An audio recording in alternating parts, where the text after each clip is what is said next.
ഞാൻ വളരെ കൃത്യമായിട്ട് പറയാം. യെസ് ഓർ നോ ക്വസ്റ്റ്യൻസിൻ്റെ ആവശ്യമുള്ള കാര്യമല്ല, ഒരു രാഷ്ട്രീയമായി പറയേണ്ട ഒരു മറുപടിയാണ്. അദ്ദേഹത്തെ സംബന്ധിച്ച് ആരോപണം ഉയർന്നു വന്ന ആദ്യ ഘട്ടത്തിൽ തന്നെ, ആരോപണം മാധ്യമങ്ങൾക്ക് വന്ന സമയത്താണ് ഞങ്ങൾക്കാർക്കും ആ ഘട്ടത്തിൽ ഞങ്ങൾക്കാർക്കും ഇത്തരം ഒരു പരാതികളോ കാര്യങ്ങളില്ല. പക്ഷേ ആരോപണം ഉയർന്നു വന്ന ഘട്ടത്തിൽ തന്നെ പാർട്ടി അതിൽ സസ്പെൻഡ് ചെയ്തു.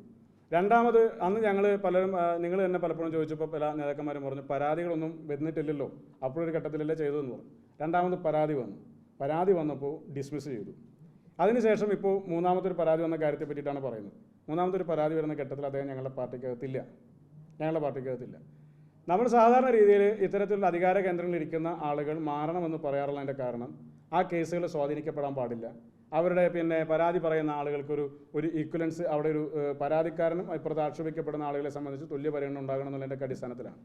അദ്ദേഹത്തെ സംബന്ധിച്ച് അദ്ദേഹം പാർട്ടിക്കകത്ത് ഉണ്ടായിരുന്ന ഘട്ടത്തിലും ഇപ്പോഴും ഇപ്പോൾ MLA ആയിട്ട് നിൽക്കുമ്പോൾ അദ്ദേഹം ഭരണപക്ഷത്തിൻ്റെ ഭാഗമായിട്ടുള്ള ഒരു MLA അല്ല. ഞങ്ങൾ നേരത്തെ ഭരണപക്ഷത്തിൻ്റെ ഭാഗമായിരുന്ന ആളല്ല. പാർട്ടിയുടെ ഒരു പ്രിവിലേജാണ് ഉണ്ടായിരുന്നതെങ്കിൽ പാർട്ടിയുടെ ആ പ്രിവിലേജ് ഒന്നും അദ്ദേഹത്തിനില്ല. പാർട്ടി കൊടുത്ത ടിക്കറ്റാണ്, പാർട്ടി തന്നെയാണ് മത്സരിപ്പിച്ചതും ജയിപ്പിച്ചതും. അന്ന് ഈ പരാതികൾ ഞങ്ങൾക്ക് മുമ്പാകില്ല. ഞങ്ങൾക്കിതിനെപ്പറ്റി ഇത്തരത്തിലുള്ള ആക്ഷേപങ്ങളെ സംബന്ധിച്ച് ഞങ്ങൾക്ക് ആർക്കും അറിയുകയില്ല. അന്ന് മത്സരം നടക്കുന്നു, മത്സരത്തിൽ അദ്ദേഹം ജയിച്ച MLA ആകുന്നു. അന്ന് പാർട്ടിയാണ് മത്സരിപ്പിച്ചത്. ആ പാർട്ടി തന്നെയാണ് ഈ ആക്ഷേപം ഉയർന്നു വന്ന ഘട്ടത്തിൽ മാറ്റിയത്, പാർലമെൻ്ററി പാർട്ടിയിൽ നിന്ന് സസ്പെൻഡ് ചെയ്തത്, നിയമസഭയ്ക്കകത്ത് പ്രത്യേകമായി അദ്ദേഹത്തിന് സീറ്റ് അനുവദിക്കണമെന്ന് പ്രതിപക്ഷ നേതാവാണ് കത്ത് കൊടുത്തത്. എന്ന് വെച്ചാൽ പരാതിക്കാർക്ക് ഏതെങ്കിലും തരത്തിൽ സംഘടിത സ്വഭാവത്തോടു കൂടി ഞങ്ങളിൽ നിന്നൊരു സംരക്ഷണം അയാൾക്കുണ്ട് എന്ന ഒരു തോന്നൽ പോലും ഇല്ലാത്ത രീതിയിൽ ഒരു രാഷ്ട്രീയ പാർട്ടി എന്ന നിലയ്ക്ക് ഞങ്ങളൊരു നിലപാടെടുത്തു. പാർട്ടിക്കകത്ത് ഉണ്ടായിരുന്ന ഒരു ഘട്ടത്തിലാണെങ്കിൽ നിങ്ങളുടെ ചോദ്യത്തിന് പ്രസക്തിയുണ്ട്. ഞങ്ങൾ രാജിവെപ്പിക്കേണ്ടതല്ല എന്ന് ചോദിച്ചാൽ രാജിവെപ്പിക്കേണ്ടതാണ്. ഇപ്പോൾ സംഘടനാപരമായിട്ടായാലും രാഷ്ട്രീയമായിട്ടാണെങ്കിലും ഈ വിഷയത്തിൽ ഞങ്ങൾക്കൊരു മൂല്യശോഷണം ഉണ്ടായിട്ടില്ല, ധാർമ്മികമായൊരു ശോഷണം ഉണ്ടായിട്ടില്ല. ധാർമ്മികമായി ഉയർത്തിപ്പിടിക്കേണ്ട മൂല്യം മുഴുവൻ ഞങ്ങളെല്ലാം ഉയർത്തിപ്പിടിച്ചിട്ടുണ്ട്, സംഘടന ഉയർത്തിപ്പിടിച്ചിട്ടുണ്ട്. അത് കേസിൻ്റെ തുടക്കഘട്ടമാണ്.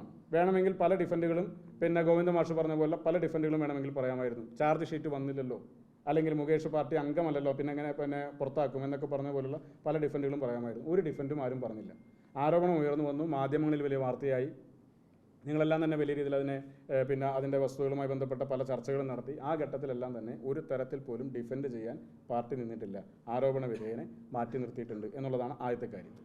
രണ്ടാമത്തെ കാര്യം, ഒരു സംഘടന എന്ന നിലയ്ക്ക് ധാർമ്മികമായി ഞങ്ങൾക്കുണ്ടായിരുന്ന ഉത്തരവാദിത്തം ഞങ്ങൾ നിറവേറ്റി. ഇനി വ്യക്തി എന്ന നിലയ്ക്ക് അദ്ദേഹം നിറവേറ്റേണ്ട ഉത്തരവാദിത്തമാണ്. അത് അന്ന് നടപടിയെടുത്ത ഘട്ടത്തിൽ തന്നെ KPC പ്രസിഡന്റ് പറഞ്ഞു, പാർട്ടി എടുക്കേണ്ട നടപടി എടുത്തു, ഇനി അദ്ദേഹം തീരുമാനിക്കേണ്ടതാണ്. രാജിവെക്കുന്നതാണോ നല്ലതെന്ന് മാധ്യമങ്ങളുടെ ചോദ്യത്തിന് അദ്ദേഹം പറഞ്ഞു രാജിവെക്കുന്നതാണോ ചോദിക്കുന്നത്. അതിനപ്പുറത്തേക്ക് പ്രത്യേകിച്ചൊരു കമൻറ്റിന് ഇപ്പോൾ പ്രസക്തിയില്ല.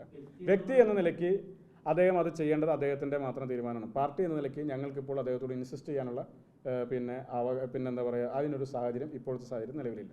എന്നാൽ ഈ ചോദ്യം ഉയർന്നു വരുന്ന ഘട്ടത്തിൽ തന്നെ ഇപ്പോൾ ഇന്നലെ DYFIയുടെ പ്രതിഷേധം കണ്ടു, BJPയുടെ പ്രതിഷേധം കണ്ടു, നേതാക്കന്മാരുടെ പ്രതികരണങ്ങൾ കണ്ടു. ഈ പ്രതികരണങ്ങളൊക്കെ നടത്തുന്ന ഘട്ടത്തിലൊക്കെ തന്നെയാണല്ലോ ഇതേപോലെ തന്നെ മറ്റൊരു ആരോപണം ഉന്നയിച്ച ഒരു MLA, ഉന്നയിക്കപ്പെട്ട MLA, ഭരണപക്ഷത്തുള്ളൊരു MLA, അദ്ദേഹത്തോടൊപ്പം എത്ര തവണ മുഖ്യമന്ത്രി വേദി പങ്കിട്ടു. അപ്പോൾ അദ്ദേഹത്തിനെതിരെ വേറൊരാൾക്ക് ആരോപണം ഉന്നയിക്കാൻ ആഗ്രഹിക്കുന്നുണ്ടെങ്കിൽ, അല്ലെങ്കിൽ അത്തരത്തിലൊരു പരാതി ഉണ്ടെങ്കിൽ പോലും ഒരാൾക്ക് സാധിക്കുമോ? ധൈര്യം വരൂ. കാരണം ഭരണപക്ഷത്തെ MLA ആണ്, മുഖ്യമന്ത്രിയും ആഭ്യന്തരമന്ത്രിയുമായ പിണറായി വിജയൻ അടക്കമുള്ള ആളുകളുടെ ഒപ്പം വേദി പങ്കിടുന്നു, ഏറ്റവും ഉന്നതമായ രീതിയിൽ അദ്ദേഹം നിലനിൽക്കുന്നു, സിനിമാ താരം എന്നതിൽ വലിയ പ്രിവിലേജിൽ മുന്നോട്ട് പോകുന്നു. അപ്പോൾ അദ്ദേഹത്തിനെതിരെ ആരെങ്കിലും പരാതി പറയാൻ വേണ്ടി ധൈര്യപ്പെടും? അദ്ദേഹത്തെ വേദിയിലിരുത്തി പരിപാടി നടത്തിയിട്ടാണ് ഇപ്പുറത്ത് കോൺഗ്രസിന് ധാർമ്മികതയുടെ ക്ലാസ് എടുക്കുന്നത്. ആ ക്ലാസ് തൽക്കാലം കേൾക്കാൻ വേണ്ടി ഉദ്ദേശിക്കുന്നില്ല. ഇവിടെ എടുക്കേണ്ട പണി ഇവിടെ എടുത്തിട്ടുണ്ട്. BJP സമരം നടത്തുക, യുവമോർച്ചയുടെ സമരം നടത്തുക. നമ്മളെല്ലാവരും മാധ്യമങ്ങളൊക്കെ റിപ്പോർട്ട് ചെയ്തതും രാജ്യത്തിനകത്തൊക്കെ ഒട്ടേറെ സമരങ്ങൾ നടന്നതാണല്ലോ. ഗുസ്തി താരങ്ങളുടെ സമരം. ആ ഗുസ്തി താരങ്ങൾക്കെതിരെ മോശകരമായ രീതിയിൽ പെരുമാറിയ ബ്രിജ്ഭൂഷൺ യാദവ്, അദ്ദേഹം ആ സ്പോർട്സ് കൗൺസിലിലെ ഏറ്റവും ഉന്നതമായ സ്ഥാനത്തിരുന്ന ഒരാളാണ്. ആരെ സംരക്ഷിച്ചത്? കേന്ദ്ര ഗവൺമെൻറ്റിൻ്റെ ഏറ്റവും ഉന്നതനായ നേതാവ് നിലയ്ക്ക് അദ്ദേഹത്തെ എത്രത്തോളം സംരക്ഷിച്ച് നിർത്തുന്ന കാഴ്ച നമ്മൾ കണ്ടു. അപ്പോൾ അന്ന് യുവമോർച്ചയ്ക്ക് വല്ല അഭിപ്രായം ഉണ്ടായിരുന്നു, BJPക്ക് വല്ല അഭിപ്രായം ഉണ്ടായിരുന്നു? സംരക്ഷിക്കുക എന്നുള്ളതാണല്ലോ അവരെല്ലാം തന്നെ ഏറ്റവും പ്രധാനമായിട്ട് കാഴ്ചവെച്ച കാര്യങ്ങൾ, അല്ലെങ്കിൽ പ്രകടമായി നമ്മുടെ മുമ്പിൽ കാണിച്ചു വെച്ച ഒരു കാര്യമെന്ന് പറയും. ഇവിടത്തെ സംബന്ധിച്ച്, കോൺഗ്രസിനെ സംബന്ധിച്ച് അങ്ങനെ ഒരു സമീപനം എടുത്തിട്ടില്ല. അതിനാണ് വളരെ കൃത്യമായും വളരെ വ്യക്തമായി തന്നെ പറയുന്നത്. ഇപ്പോൾ അവർ നടത്തിക്കൊണ്ടിരിക്കുന്ന പ്രതിഷേധ സമരങ്ങൾ, BJPയുടെ സമരം ബ്രിജ്ഭൂഷൺ യാദവും, DYFIയുടെ സമരം, മുകേഷ് MLA ഉദ്ഘാടനം ചെയ്യട്ടെ. എത്ര ഉദാഹരണങ്ങളുണ്ട്. PT കുഞ്ഞുമുഹമ്മദിൻ്റെ എതിരായ പരാതി തിരുവനന്തപുരത്ത് ആ ഫെസ്റ്റിവൽ നടക്കുന്ന സമയത്ത് എത്ര ദിവസമാണ് മുഖ്യമന്ത്രിയുടെ കയ്യിലിരുന്നത്? 13 ദിവസം. എന്തിനാണ് 13 ദിവസം കാത്തത്? ഞങ്ങൾ പറയുന്നത് അത് വൈകിയില്ലേ, ഇത് വൈകണമെന്നല്ല, ഇതുപോലെ തന്നെ വേഗത അവിടെ ഉണ്ടാവണ്ടേ? എന്തില്ലാതെ ഇത് PT കുഞ്ഞുമുഹമ്മദിനെതിരെ എത്ര ദിവസം സാവകാശം കൊടുത്തു? എന്താണ് ആ കേസിൽ പരാതി എടുക്കാനായിട്ട്? അതിൻ്റെ എക്സ്റ്റെൻറ്റ് പരിശോധിക്കേണ്ട കാര്യം തിരിക്കുന്നു. മുഖ്യമന്ത്രി അല്ലല്ലോ അതിൻ്റെ ഗ്രാവിറ്റി പരിശോധിക്കേണ്ട, മുഖ്യമന്ത്രി അല്ലല്ലോ. അതിന് അന്വേഷണ സംവിധാനങ്ങളും കോടതിയല്ലേ ഗ്രാവിറ്റി പരിശോധിക്കും. ഒരു പരാതി ഉയർന്നു വന്നാൽ ഒരു വനിതയ്ക്ക്, ഒരു സ്ത്രീക്ക് അവരുടെ മുറയിലായി അവരെ ബാധിച്ച ഒരു വിഷയത്തെ സംബന്ധിച്ച് അത് ഏത് എക്സ്റ്റൻറ്റിലായിക്കോട്ടെ, അത് വാക്കുകൊണ്ടോ നോട്ടം കൊണ്ടോ അല്ലെങ്കിൽ മറ്റേതെങ്കിലും രീതിയിലായിക്കൊള്ളട്ടെ, അങ്ങനെ ഒരു പരാതി ഉയർന്നു വന്നാൽ ഒരു സർക്കാർ സംവിധാനത്തിൽ എടുക്കേണ്ടതായ നടപടി ആ ഘട്ടത്തിലുണ്ടായോ? PT കുഞ്ഞുമുഹമ്മദിനെതിരെയുള്ള പരാതി 13 ദിവസം കയ്യിൽ വെച്ച് വിവാദമായപ്പോഴല്ലേ പോലീസിലേക്ക് കൈമാറിയത്? അപ്പോൾ ഇതൊക്കെ ചെയ്ത ആളുകളല്ലേ പിന്നെ അപ്പുറത്തിരിക്കുന്നത്. അപ്പോൾ അവരാണ് എന്നിട്ട് കേരളത്തിനകത്ത് ഈ വിഷയത്തിൽ കോൺഗ്രസിന് ധാർമ്മികത പഠിപ്പിക്കുന്നത്.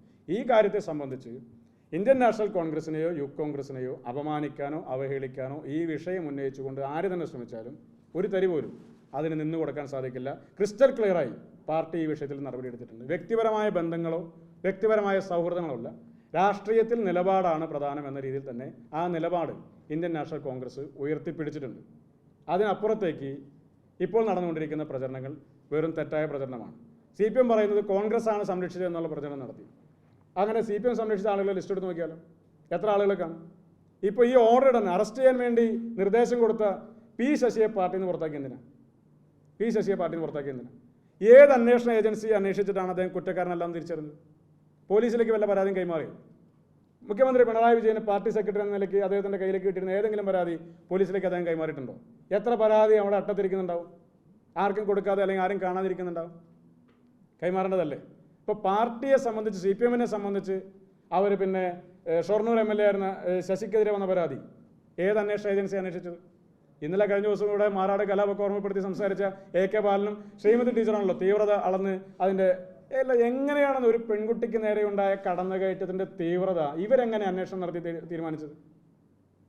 ഇവരെങ്ങനെ, എന്ത് ധാർമ്മികതയുടെ അടിസ്ഥാനത്തിലാണ് ഇവർ ആ പ്രസ്താവന നടത്തിയത്? അത് തീവ്രത കുറഞ്ഞ പീഡനമാണ് എന്ന് എന്ത് അടിസ്ഥാനത്തിലാണ് അവർ പറഞ്ഞത്? അപ്പോൾ ഇതൊക്കെ ചെയ്ത ആളുകളാണ് അപ്പുറത്തിരിക്കുന്നത്. ഞങ്ങൾ അങ്ങനെയല്ല ചെയ്തതെന്നാണ് പറഞ്ഞത്. ഞങ്ങൾ കമ്മീഷൻ വെച്ചില്ല. വേണമെങ്കിൽ പാർട്ടിക്ക് ഒരു കമ്മീഷൻ വെച്ച് അന്വേഷണം നടത്തിയിട്ട് ബോധ്യപ്പെട്ടിട്ട് പുറത്താക്കിയാൽ മതി എന്നുള്ള ഡിഫൻഡ് എടുക്കാമല്ലോ. എടുത്തില്ലല്ലോ. പാർട്ടി ഒരു കമ്മീഷൻ വെച്ചില്ല. അതൊരു പ്രീസിഡൻ്റായിട്ട് അവിടെ വന്നിരിക്കുകയാണ്. ഇത്തരത്തിൽ ആരോപണങ്ങൾ ഉയർന്നു വന്നാൽ പാർട്ടി നടപടിയെടുക്കേണ്ട ഒരു പ്രീസിഡൻ്റായിട്ട് മാറി എന്നതടക്കമുള്ള പല ആക്ഷേപങ്ങളും പാർട്ടിയോട് പല ആളുകളും പങ്കുവെക്കുന്നുണ്ട്. നിങ്ങൾ ശരിയും തെറ്റും പരിശോധിച്ചിട്ടാണോ ചെയ്തതെന്നടക്കമുള്ള ആരോപണങ്ങൾക്ക് അങ്ങനെയല്ല. ഒരു ആരോപണം ഇത്തരത്തിൽ ഉയർന്നു വന്നു, മാധ്യമങ്ങളാണ് വന്നത്. നിങ്ങൾ മാധ്യമങ്ങളിൽ വന്ന വാർത്ത ഉൾപ്പെടെ ആധികാരികമായി എടുത്തിട്ടാണ് ആ നടപടിയെടുത്തത്. അതിന് കോൺഗ്രസ് പാർട്ടിയെ അഭിനന്ദിക്കുകയാണ് സത്യത്തിൽ നിങ്ങൾ ചെയ്യേണ്ടത്. ഇത്രയാണ് എനിക്ക് പറയാൻ.